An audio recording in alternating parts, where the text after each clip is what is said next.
ये जाकर आपके मलाशय में चिपक जाता है। तो जो मल आसानी से सिस्टम के बाहर निकल जाना चाहिए था वो नहीं निकलता। ये बीमारियों की दुकान है। इसका मतलब है आपके सांस लेने और सोचने की प्रक्रिया और आपके सूंघने की क्षमता समय के साथ कम होती जाएगी। ये पक्का आप में सुस्ती पैदा करेगा।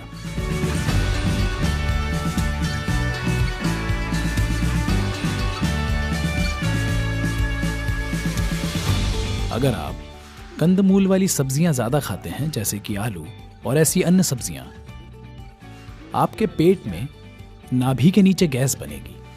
एक बार गैस बनने लगी तो नाभि और गले के बीच प्राण उस तरह से काम नहीं करेगा जैसे करना चाहिए और आपके सिस्टम की सक्रियता का स्तर कम होता जाएगा।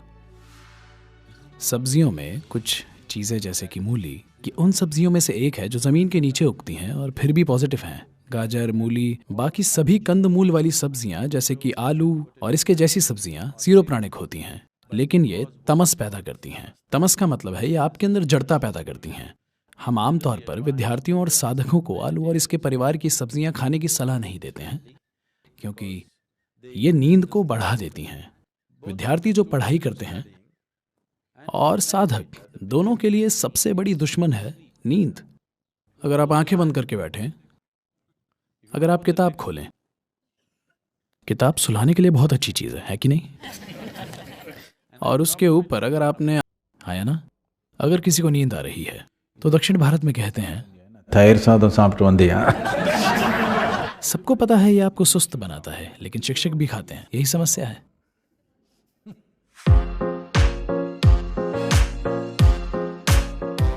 ये चिकित्सीय रूप से साबित हुआ तथ्य है कि अगर आप कच्चा मांस खाते हैं तो इसे आपके सिस्टम से होकर निकलने में लगभग 70 से 72 घंटे लगते हैं। अगर आप पका मांस खाते हैं तो इसे सिस्टम से निकलने में 50 से 54 घंटे लग जाते हैं। अगर आप पका हुआ शाकाहारी खाना खाते हैं तो इसे सिस्टम से निकलने में 24 से 30 घंटे लगते हैं। अगर आप कच्चा शाकाहारी खाना खाते हैं तो इसे सिस्टम से निकलने में 12 से 15 घंटे लगते हैं। अगर आप एक फल खाते हैं तो इसे सिस्टम से निकलने में 1.5 से 3 घंटे लगते हैं। इतना समय क्यों लगता है? क्योंकि इंसान की आहार नली 24 से 36 फीट लंबी होती है।